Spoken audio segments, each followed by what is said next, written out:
In the 1st century BC, the philosopher Athenodorus was looking for a house to rent in Athens. He found one at a remarkably good rate given how large it was, and he soon realised why. On the very first night he was working late when a ghost appeared with a long beard and bristling hair, clanking its iron fetters. The ghost led him outside and indicated a spot in the courtyard, and the next day when Athenodorus had the spot dug up, his men found a pile of old bones. And after the bones had been laid to rest, the house was haunted no more. Tom Holland, that is a great story, isn't it? It's fabulous. From Pliny. Isn't it from Pliny? It is, the younger Pliny. But I remember it from childhood. I had the bumper book of ghosts, and that was the very first story in it. And it had a fabulous black and white illustration of Athenodorus and the ghost with the manacles and the beard creeping up behind him. So I remember it very, very vividly. And ghosts have always, I've always loved stories about ghosts. And in fact, over the course of the lockdown, one of my activities was to go on ghost hunting walks across London. So I did 2 huge walks, up to the Tower, across London, back down again. And I went right the way up to Highgate Cemetery, which boasts perhaps the most haunted road in Britain. It's got the Highgate vampire.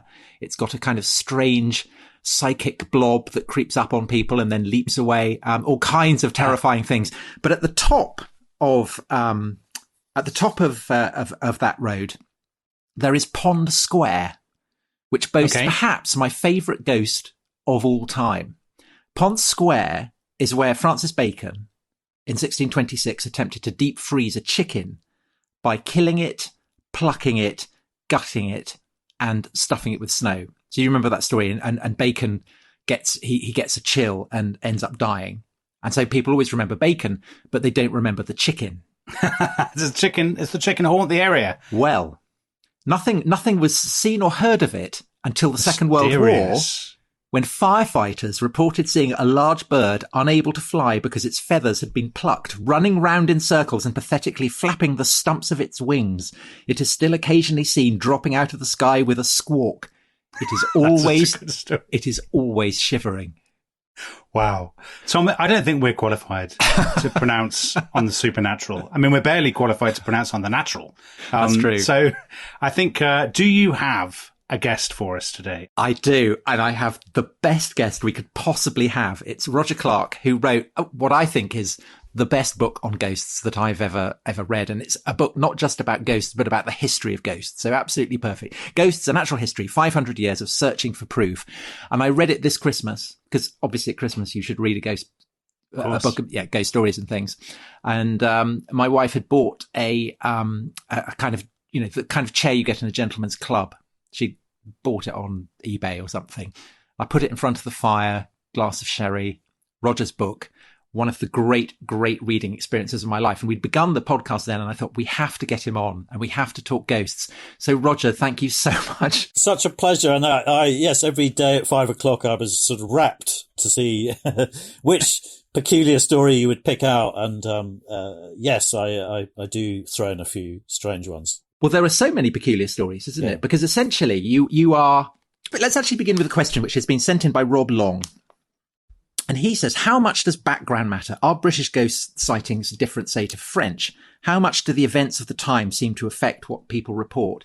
And that essentially is your thesis, isn't it? That ghost stories evolve to reflect the assumptions and the beliefs and perhaps the tensions and the paranoias of the age in which these ghosts appear. Yes, and I didn't really realise this until I started writing the book. And I had this sort of childhood obsession with ghosts, and I wanted to see a ghost. And then as I went to university and so forth, I got rather embarrassed by my interest in it, and pitched the book. It got written, and I noticed there was a definite shift in what people wanted from ghosts, and not so much I found the question, do ghosts exist, not really very interesting. I wanted to find out what people wanted from ghosts, and I realised that as you could see definite shifts in what the ghost experiences over about every 100 years. And the other thing from my childhood is that in the 70s is that we were the poor man of Europe. We were terrible at everything, but we were really good at ghosts, and and we were the most haunted country in the world, and it was just this was a marvelous and involving thought. And so I wanted to go back and look at that, and why were there so many ghost books and famous ghost hunters in the 70s? I actually wrote them as a schoolboy, and got sort of involved in discussing ghosts, and that there were different kinds of ghosts. Clearly, I worked out there are about 10 or so varying kinds of ghosts, and it all sort of went from there. And I noticed that there was some specific issues about Britain and England and the UK. And it involved the Civil War, and quite a big extent the suppression of Catholicism, the comeback of Catholicism in the 1780s and so forth, and this fear of resurgent Catholicism, but also the sprinklings of sort of German belief which came in with the various members of the royal family, obviously all the Celtic stuff, and it's a very specific mix of belief. And also we seem to have this specific idea of the sort of comfort, that ghost stories are sort of comforting, which is quite, relatively unusual in world culture. Why would we want to have this alarming subject as a sort of comforting midwinter thing in particular? And if you were to boil it down, Roger, do you think that, so I found your book fascinating, and particularly the stuff about religion and ghosts, sort of linking the two. I mean, you have a line in your book about belief in ghosts as a sort of decayed form of religion in a secular age or something. But you talk a lot about the influence of the Reformation, so breaking with the Catholic Church and then the Civil War and so on. And do you think it's because of the Reformation that England specifically has this tradition of ghost stories, and so many kind of monks and nuns and sort of haunted Jesuitical figures and stuff like that? Yes, the walled up monks and so forth. They're all essentially Regency what I call off the shelf ghosts, and it's the same with headless carriages and headless horsemen and that sort of thing. And again, with acephaly, the headlessness, you can goes almost straight back to the saints, the what do you call them, cephalophores, the headless saints, which is a long tradition, as you both know, and I was very interested as to an Anne Boleyn being quite she's seen in popular culture as a sort of a bit of a sort of dizzy creature, but as far as I understand, she was quite a fearsome Protestant believer, and the idea that she would come back on an anniversary, a bit like a saint, she was almost like a saint's day, these anniversaries, with her head. And where was she coming from? Was she coming from purgatory? Which is, if she was, that means that her whole belief system, if she was coming from purgatory, was incorrect. And for there was a while where to believe in ghosts marked you out as a Catholic, which was a dangerous business.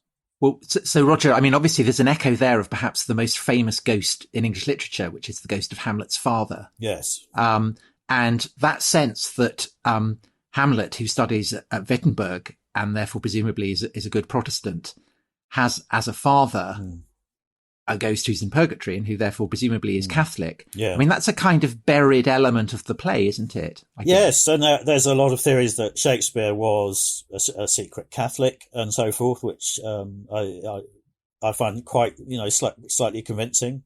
In the same way that maybe M.R. James had high church leanings that he wanted to conceal from his father, which is why he didn't become a clergyman. And it's sort of, and you notice that a lot of M.R. James's ghosts are to do with pre-Protestant guardian spirits and so forth.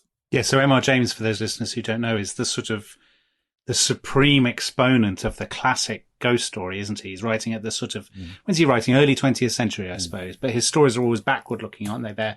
And they have that Gothic element, which I get the impression from your book that you think the Gothic element in ghost stories. Well, yeah. I'm not going to put words in your mouth and say that you think it's fraudulent, but that you talk about things being folkloric. Yes. Which you generally mean. I don't get the sense that you mean that approvingly, and you think that folkloric elements of a ghost story mean that it's, as it were, true. But you think that that's kind of people have brought a lot of baggage to the story, if you like. Oh yes, no, I don't mean folkloric disparagingly at all. I'm in some sense a folklorist, more. I think you tend to be with ghost belief a bit more on the folkloric side or the science side, and the science side has sort of reached a kind of cul-de-sac for one reason or the other. It was very active for over 100 years, and I think we're now much more seeing ghost stories and things as constructions of all sorts of complicated social mores. And I also talk in the book about the British class aspect of ghosts. But going back to the Catholicism thing, I mean, you've got, the birth of, the Castle of Otranto and Walpole is round about the whole time all of the Catholic Emancipation Act and so forth were trundling through. There were several of them. And you can see this and this, the Gordon riots and this genuine alarm that Catholicism was like crawling back out of the ground, and would bring ghosts with it. And that's why you get these sort of spectral and satanic monks in Gothic literature. M.R. James, who's sort of my hero, very much disapproved of a lot of Gothic literature for one reason or the other. He thought it a bit distasteful. And what's interesting about M.R. James is he's routinely held up as our greatest ghost story writer, fictional ghost stories. And yet what he does is not actually traditional ghosts at all. They're either these sort of dead alive, medieval type Walking Dead, who's a definite thing, the animated corpse, or as I say, these kind of guardian spirits as a result of sort of versions of black magic and occult practice. And so they're really not at all, lonely spirits and things like that. They're quite fearsome and inhuman and unpleasant.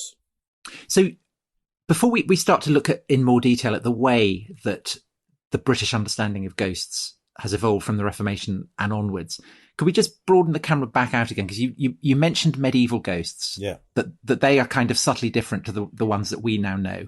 And then, of course, before that, there's the example of the classical ghost. And from, the story that Dominic narrated at the head of the show, you've got clanking chains. Yes. And you've got people who need to be buried. So there are clearly elements there that do feed into the kind of the mainstream. And also the Greeks and the Romans thought that ghosts vanished on cock crows and that they appear at midnight and at midday and kind of various elements like that. So how different are, say, classical ghosts to the ghosts that we recognize today? And to what extent do those classical stories have an influence on the ghost story as we know it? If you go all the way back to this, Sumerian dead and things, what ghosts were again sort of half demonic. They weren't really quite people, and they weren't really quite ghosts as we understand it.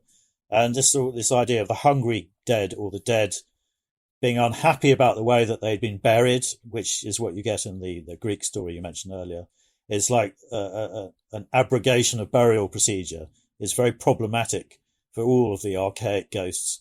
But as soon as ghosts are seen as sort of people, a bit like you and I, that didn't really happen until the 1950s, where ghosts were just seen as people. You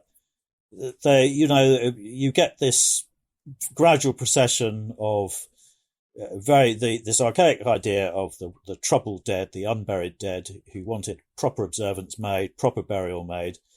And then in medieval times, you've got the dead who were really just being prepared for the afterlife, and they were coming back to warn people to live better lives and to be more, just to lead better lives, really. And they were often warnings of their imminent death, and they need to get their act together, that sort of thing.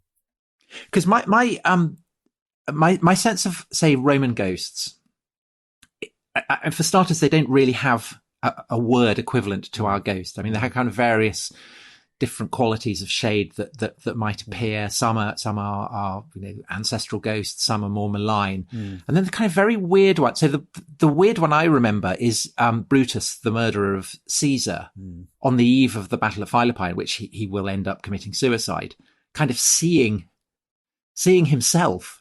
And say, I am your, what is it? I am your fate. I have come to warn you. And it's kind of a ghost, but it's not quite, is it? And I suppose you have the sense that we're dealing with things that kind of look familiar, but are strange in ways that we can't quite put our fingers on.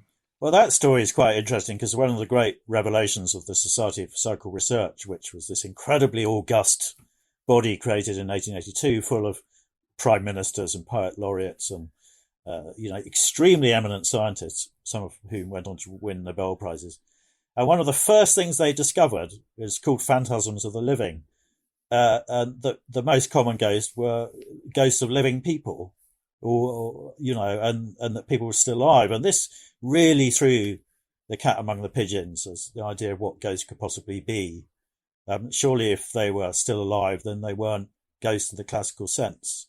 There was some kind of other emanation, possibly to do with the science as yet unknown, which is when this whole science trajectory kind of began and sort of ended relatively recently. I guess looking for scientific, for ghosts that can be explained scientifically. Yeah. I mean, that is as much a reflection of our age as, a Catholic ghost in Protestant England or, a Sumerian ghost in Sumeria. Also, battle ghosts and battlefields are famous sites, for ghosts. It's like the Battle of Edge Hill and so forth was seen in the night sky, afterwards and so forth. And this idea of prophecy and, kingship and great men and is all part of that romantic mix of power, I think. I've got a question from the one of the listeners asked, just picking up on Tom's point about classical ghosts. I think it would be a good time to do this. We'll also give Tom a chance to talk about his favourite subject. So it's about the New Testament, where Jesus says, he comes back and he says, "I'm not a ghost." Is there any tradition of people thinking that Jesus was actually a ghost? That actually, the fellow who pitches up after the crucifixion is actually not the reborn Christ, but is just a bog standard, just an ordinary kind of Jewish ghost. Yes, I think Tom will know more about this than I do. But yes, I suppose you get into the whole matter of the Trinity and the Holy Ghost and how that fits in, which was, has always been the result of some mockery from other religions, to what extent, what is the Holy Ghost and so forth. But, yes, as far as the Jesus resurrection, I don't really know what to say about that. It was, is he a ghost? But he's also all things at once, Well, I guess the insistence that, Thomas feel his wounds. Exactly. The physicality of the body. Yes. Is set against a background of a world in which it is pretty much taken for granted that the dead can rise up. Well, that's what... And you just have this in the classical world, you just have this incredible array of spectres, every conceivable kind. And so it's really, really important, I think, for the writers of the gospel to insist that the risen Christ is not one of these various spectres. Yes.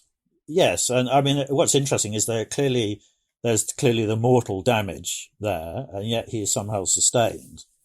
And maybe this is the basis for this great medieval tradition, which M.R. James loved, of the walking dead, the ambulatory people who were sort of. But you're right.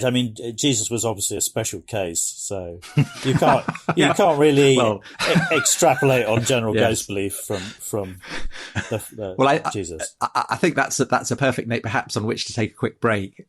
Jesus was indeed a special case, I guess. And if we're talking ghost lore, and maybe when we come back, we could look at some of the greatest ghost stories that anyone with even the vaguest familiarity with the subject will know, Borley Rectory and so on, because your retelling of those classic stories is really quite something. So guys, don't go away. It's worth hanging around for.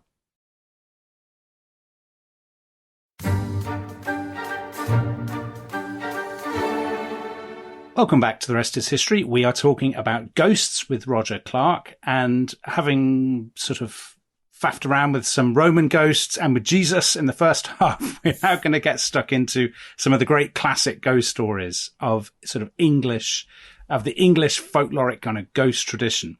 So, Roger, why don't we start with one of the stories that you kick off with in your book. It's the house that was haunted to death, isn't it? It's, what's it called? Hinton Ampner. Yes. Hinton Ampner. Yes. I think it's a National Trust house now, isn't it? It is indeed. It's got a relatively modern house there. It's burnt down several times.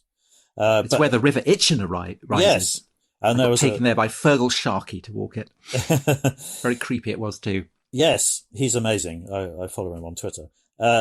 Yes, it's it was really knocked down. It was considered to be so haunted that it was unlivable in.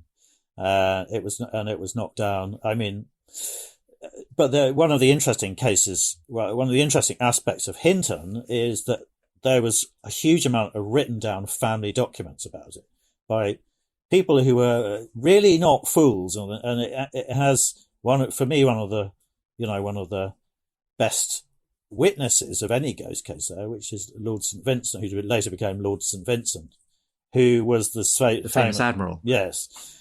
And basically, HMS Victory was his ship and so forth. He was the famous man who put down the Spithead mutiny and so forth. He was absolutely the essence of no nonsense, naval authority. And he was and to the end of his days, apparently he flew into a rage whenever the ghost was mentioned because he experienced it firsthand and could not explain it.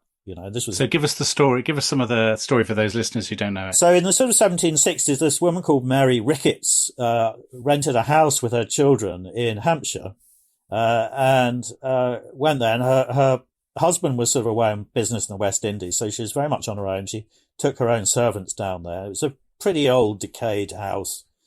And pretty soon, nuisance started, which was lots of banging doors. And it seemed like people were coming in and out of the house and nobody could work out what was going on. And the London servants all left and there were problems keeping servants. And then they put up a reward notice because they thought, they're offering quite a lot of money, like a year's, labourer's wage, rural labouring wage for information on to who was breaking into the house. And it just sort of cascaded on and on and on. And these apparitions of a man were seen around the house, and then the sound of a woman rushing through, and what we have is a first-hand, almost diary account from Mary Ricketts, which is lodged in the British Library, and I've sat there reading this day by day account of trying to deal with what was going on. It's pretty much on her own and being terrified that her children will eventually see the ghosts. So it's the opposite of a modern ghost story, where it's the children who see the ghosts and the adults don't. Here, the adult is trying to shield the children from the ghost. And she, a bit about Mary Ricketts, she was extremely well-educated woman with a powerful intellect who was very highly thought of by a lot of members of the clergy who kind of came to her aid. And eventually they had to leave the house. They couldn't live in it, and they went back after that. There were also awful experiences. And midday ghosts in the middle of the day, and the door being banged. And I mean, you read about it and you see her handwriting deteriorate. It's really quite striking.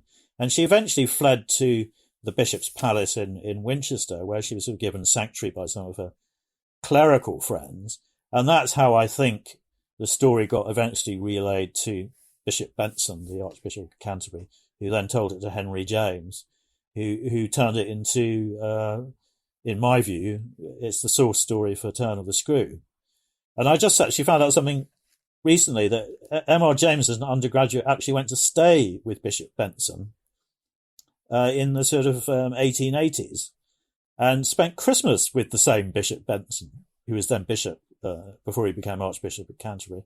And I have this sort of lovely idea that maybe M.R. James was told this story and maybe he got first dibs on this story and turned it down. It's amazing that both Henry James, two people called James. Yes. And I can't help thinking that elements of his ghost story called Lost Hearts may have sort of some buried elements of Turn of the Screw. But I really wanted to crack the mystery. For me, that was a big mystery. What was this story that Bishop Benson told? And so what was going on? Because there is the Battle of Cheriton in the English Civil War that is fought basically on the grounds of Hinton Ampner. So, well, there's this incredible sort of soundscape of this haunting. It's a very, very noisy haunting. And so there was this sort of, I think there was noise of the battle, which I think came up almost to the windows and the door of the house, and it was like it was being replayed, really. But that wouldn't explain the people going. I mean obviously, No. nothing would explain it. No. But usually, when you have hauntings, there's somebody comes up with some story to explain why there are these presences or what's going on. Well, is there any story? Yes, there was various stories about that there'd been an affair between a member of the household and a senior servant. Again, turn of the screw sort of thing. And that it was they were probably the apparitions seen. But I think this is what you'd call a sort of a multiple haunting, that there are a lot of different ghosts doing different things, you know. Because it's unusual that it's not quite a poltergeist story, is it? There's a lot of banging, but there's not stuff being thrown. Am I right? And the children, who are often, as you say, almost always in the classical kind of, what we think of as the kind of classic ghost story, the children can see the ghost, or they're possessed, or they're somehow involved. But the children are completely oblivious. Is that right? Oblivious. What's going on? And for me, that's such an interesting twist. It's completely opposite of how Hollywood would tell a story. It's actually much more interesting. And just this idea of this embattled woman. And I think it's sort of like a house invasion story. It's like a version of a violent house invasion. And I think it's really the sort of, a bit like the Tedworth Drummer, I suppose, which Tom knows all about, having grown up near there. Yeah. So that's another poltergeist. Yes. And a poltergeist, I was intrigued. Do I remember this right? That Martin Luther is the first person to use the word poltergeist? He is supposed to have made the compound word, yes. First person. So not only did he cause the Reformation, but he came up with poltergeist too. So that's quite a roster of achievements. And when there is a strange connection between Germany and poltergeist anyway, and so you get before World War II, people saying, well, of course, Nazism, fascism is there because it's all about noisy, inchoate spiritual forces, and of course it would come from Germany because it's like poltergeist central. Poltergeists, in a way, seem the strangest stories to explain, but also the ones, perhaps because of that hold a mirror up most intriguingly to kind of religious currents. And you see that in the 17th century ghost stories, poltergeist stories like the Tedworth Drummer. Yeah. And you see it in this one. And you also see it in perhaps the most fascinating of all the stories, because it basically, we know that it's a fake, which is the story of the Cock Lane ghost. Yes. Which features none other than Dr. Johnson. So can you just tell us a bit about that? Because that's a great story. Yeah, so in the 1760s as well, a chap and his wife had nowhere to stay, and they stayed with this family in Cock Lane. And then they fell out with the family in Cock Lane, and and the wife died. And suddenly this news came around that the wife was haunting the house and tapping out a condemnation of her husband, that her husband had murdered her. Now, the husband was from a sort of educated gentleman class, and the chap whose house he was in, the Parsons family, were just, basically working class people associated with running the nearby church, St. Sepulchre's. He then realised that he could charge money, and it was all centred around the two little girls, and they'd lie in bed and these knocks would come, and they worked out, certain amounts of raps for yes and one for no. In fact, I think it was the other way round, unusually. Later on it became one for no. And people would come round and suddenly, because there was a rather feverish atmosphere going on, because there was a lot of recently launched newspapers, there was a huge expansion in newsprint and newspaper titles. It became a sort of big scandal, and crowds would gather hoping to hear the ghost, and then members of the royal family would turn up in their coach to hear the ghost, and it became a sort of scandal because they had to work out, are we going to treat this as a murder story and what's going on? And so it was sort of investigated, and Dr. Johnson was on one of the teams investigating it, and it pretty soon the whole thing fell apart. That the father was a drunk, and it was basically a sort of pub joke that went wrong. But the way but everyone thought that they knew it was a complete conspiracy theory. Everyone thought they knew what was really going on.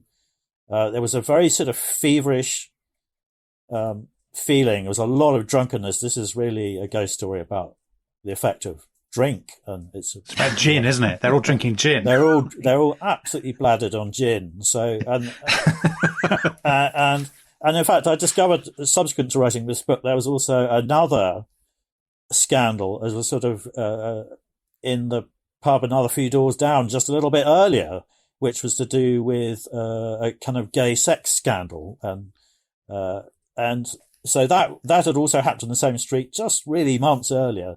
So everyone was just going crazy. The Lord Mayor got involved. There was eventually a court case. It's a shame that it turned out to be a fake, because I do love the idea of Dr. Johnson as a kind of ghost hunter, Agent Mulder. Yes, investigating ghosts. It's a great series of novels in that, or a sort of TV series, Dr. Johnson, Ghost Hunter. Yes, he'd be waiting to be written. Well, there's this fantastic scene where he goes down. I live in Old Street, not far from Clarke. There's this marvelous scene of him going down the staircase into the crypt of the church there. I think it's St. Anne's, I'm not sure. And because the ghost has promised to knock on the lid of her coffin in the crypt, and they're all there craning to hear, and nothing happens. And interestingly, that area is also almost certainly where Swedenborg had his vision. It's just around the corner from St. Bartholomew the Great, the parish church that was founded originally as a priory by Rahere, supposedly the jester of Henry I. And apparently some workmen in the 19th century were working on his tomb, and one of the workmen stole his sandal. And ever since, Rahere appears on the day that his sandal was stolen, demanding it back. So I throw that out. Tom, I've heard that story in a churchyard in Moscow. And it's one of those portable stories. So Stalin had... I'm glad you've debunked Tom in front of all listeners. It's great. Anyway, can Me we and just Dr. Johnson both. Can we just unpack that was story? The Cock Lane story, because there's a couple of elements of that come up again and again in your book about ghost stories. One of them is the media and the way in which ghost stories are literally mediated, and the other is technology. Because you talked about the new newspapers, and you talk a lot in your book about you talk about magic lanterns and about photography and X-rays and the cinema and so on, all in different ways, kind of seen as ghostly and involving. And it's almost as though ghost stories, well, it's obviously ghost stories take on the elements of the society they are about, but there are particular things that come up again and again. So do you think almost the cult of the ghost story, if you like, or the phenomenon of the ghost would be impossible without the kind of mass media and all that stuff? I see it all the time now, because I spent 10 years as a film critic, and so I saw a lot of movies, and you see how a movie like The Exorcist will completely bring back the whole idea of possession, which was virtually dead in America until that film came out. And then the Amityville horror, so-called Amityville Ghost, which sort of created, the Enfield poltergeist and things like that. And it's just, as soon as, the influence of the media and the film and everything is not to be underestimated. It's absolutely universal now. It's quite extraordinary to follow. And then the ghosts that people are seeing or believe they're seeing, are reflections. They're almost always reflections of a wider cultural story. Is that fair? Yeah, and I'm going back to technology. In the 1890s, you've got this extraordinary period where you could, in Regent Street, where you could walk into a place and have an X-ray done, and people would they blew their minds. They could walk in front of a machine and see their bones moving, And at the same time, it was more or less when the Lumiere, the first cinema, was being made.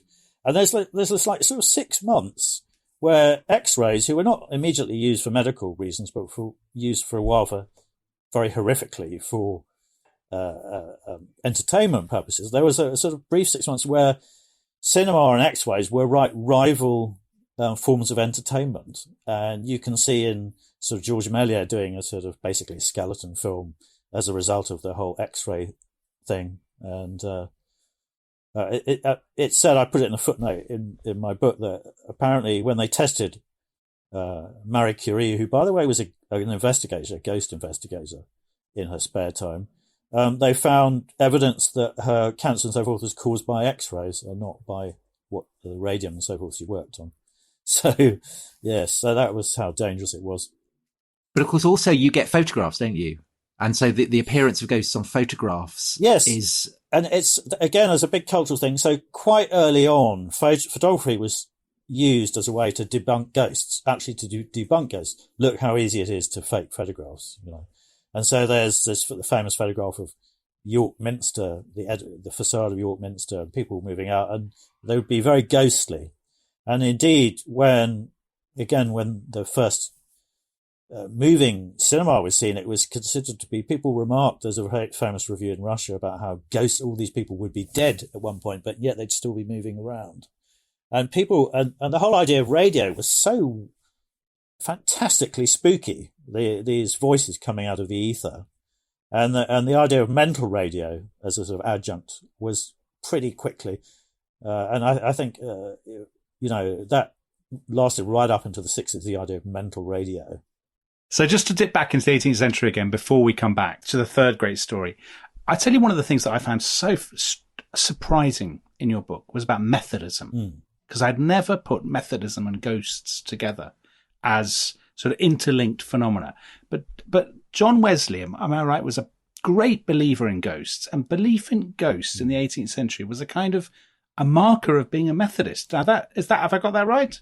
Yes, I think Boswell, talking of Dr. Johnson, was in Scotland, and he mentioned about ghosts, and his extremely aristocratic ghost said, "I fancy you are a Methodist." You know. So you were talking about the class distinctions in ghosts. Yes. So even in the afterlife, the British class system. And of course, the Methodist, and there was a Methodist a clergyman involved with the Cock Lane ghost, and he was very much pushed it forward. And it's a sort of hangover of this sort of Joseph Glanville's 1680s idea that even though ghosts were not God, they were part of a supernatural process which ended up in God. So it was like a very crude domestic example of supernatural and power. And that was quite a powerful idea in the 1680s. It sort of fell out of fashion. And then the Methodists almost revived it.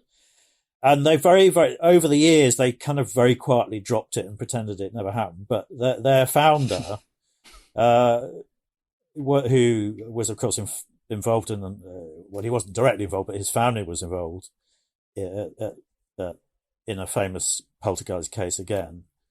And he really, really thought that ghosts existed. And so, for example, I think the argument he used, well, madam, you may not have seen a murder, but they've still happened whether you've seen it or not, you know.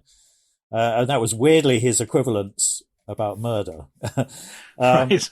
But after the death of the Wesleys, it was quietly dropped. But there was a very active belief that because of, you know, the Witch of Endor and things like that, that supernatural things were part of a divine panoply and showed that there was much more going on than the basic everyday life worries, you know.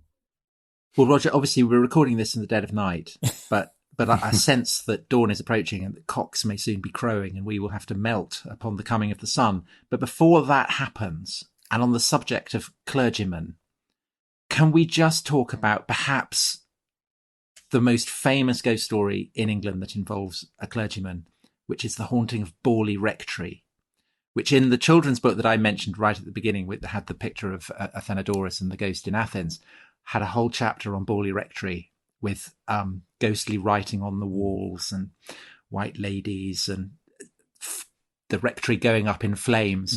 And I thought then that it was an incredibly odd story, but that was before I read your book. And I realised it was odd to the power of 20. Yes. I mean, it's a spectacularly odd story. So if you just sketch out what was going on in Borley Rectory, the most haunted house in Britain. It was, so it's this house in North Essex, which was a rectory, and it was built. It's early 20th century. Right? Early 20th century, yeah. So in sort of late Victorian times, a Reverend Bull went there, and he had a big family, and his son took over the living. And what was originally a rather nice house became slowly more decrepit. But by the sort of 1920s, they couldn't basically get anyone to live there. So you had to be a pretty low rent clergyman to get the living there. And people went there, and the people who went there, and it already had an established, there was a nun that walked through the garden, and the Bull sisters. So there were sort of quite a few unmarried sisters who basically felt that the place was very haunted, and then it passed on. The living passed on to another man called Lionel Foster, and he had this sort of, there's no other way of saying it, a kind of crazy wife, and there was possibly bigamy going on, and she adopted sons and then children, then abandoned them, and then fled, and it's an absolute psychodrama. And Harry Price, the famous investigator, went basically hired it for 6 months and did almost like a closed, a very famous investigation using all, absolute tip-top technology of the time. And he was this famous ghost hunter who was a sort of very interesting character who was basically a paper bag salesman who wanted to be accepted by all the knobs at the SPR, and they all looked down on him. And so he went from being a sort of professional skeptic to a professional believer, and because he realised you could do better, you were just going to make money. There's more money in the belief, isn't there? Yeah, so he famously said that people prefer the bunk to the debunk. And so he investigated it for a while, and there's a huge amount of interesting stuff, and again, very controversial. He appeared to study, he appeared to find all sorts of inexplicable events happening, sort of spontaneous fires and things like that. And then eventually, sort of come the end of the 30s, the Church of England sort of sold it off, really, and it was bought by a black shirt, and because who did. You see, that's the bit I didn't get in my children's ghost book. He used to do black shirt village fetes in the garden, and then it sort of caught fire. And there's a wonderful wood print of it in again one of my children's books of the rectory on fire, and you can see all the ghostly figures in the flames. It's almost certain that he set it on fire as a kind of insurance thing. But, and then the ruins were haunted too, and there was a famous photograph of a floating brick. And I love that. The original photograph shows a floating brick, yes, but that was actually just a cropped version of another photograph in which you can see a builder throwing bricks in the corner. And so, Dominic, you and your relentless skepticism.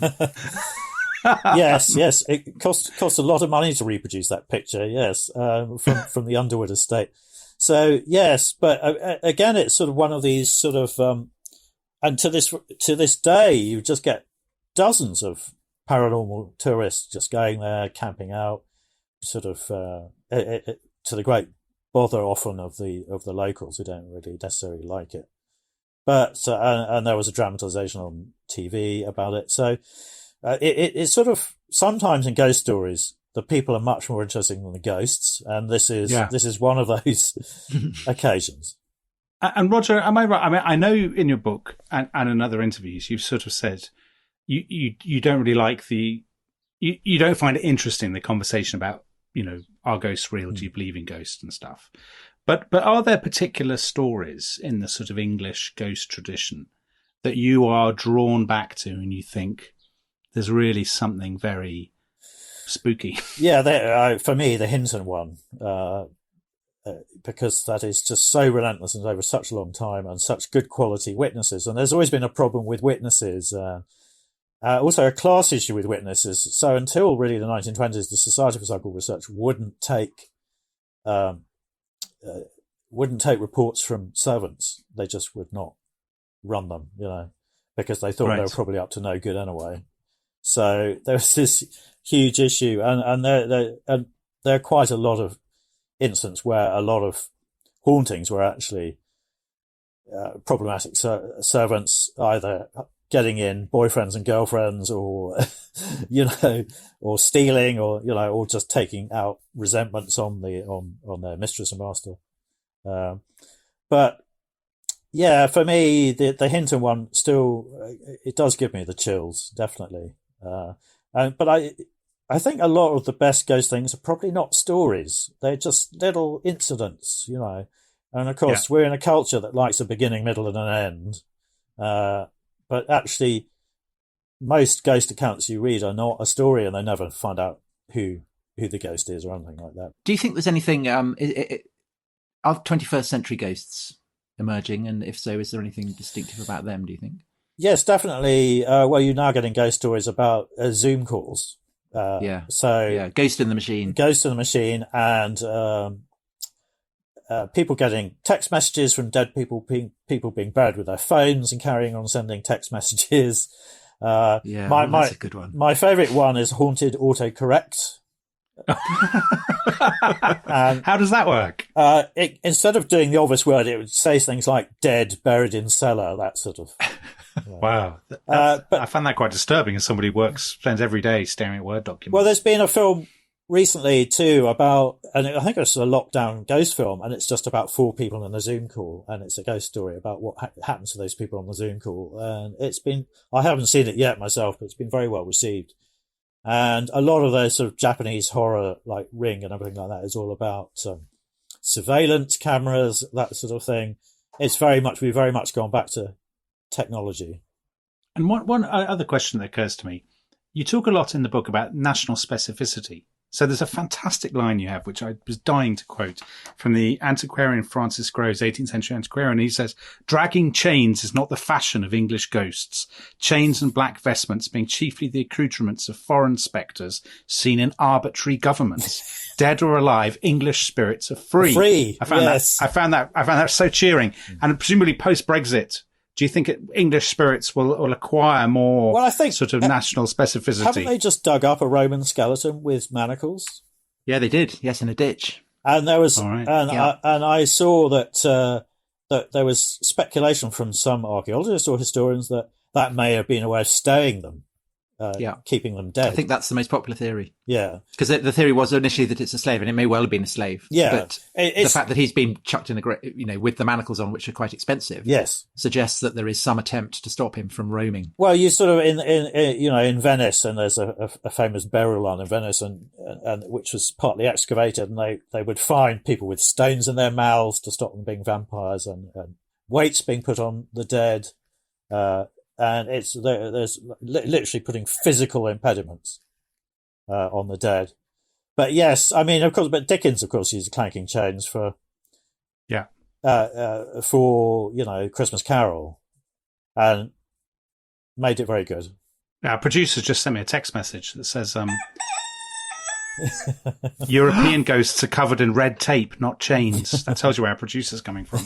Anyway, Tom, the cock has crowed, has it? The cock has just crowed, I think. Did you just organise that on your computer as a sort of special sound effect? No, it's because obviously the cock outside has woken up. You've done this especially for Roger. He doesn't normally do this on the podcast. The sun is coming, and I think that we need to get away quickly before we fly away. Melt and dissolve. Oh, there it is again. There you go. Eerie. It's, you wouldn't believe he's a grown man. Roger, thank you so much. That's been absolutely fantastic. It's a pleasure. Anyone who wants to know more, do check out his sensational book. I mean, I saved it up for Christmas, but I think even in the dead of June, it would send a shiver down your spine. Yeah, I read it this weekend in a blazing sunny day, and I Were you frightened? I don't scare easily, Tom, but I was absolutely fascinated. I think it's such an interesting subject. And the weird thing is, whether you believe in ghosts or not is completely immaterial, isn't it? Because ghosts are such a great window. They're literally immaterial. Yeah, very good. Yeah. I'm glad you spotted that. And on such that a great note, window onto the past. And on that note, thanks ever so much. We will be back next week. Thank you to Roger. Thank you to listening. We will see you soon. Bye-bye. Bye. Bye.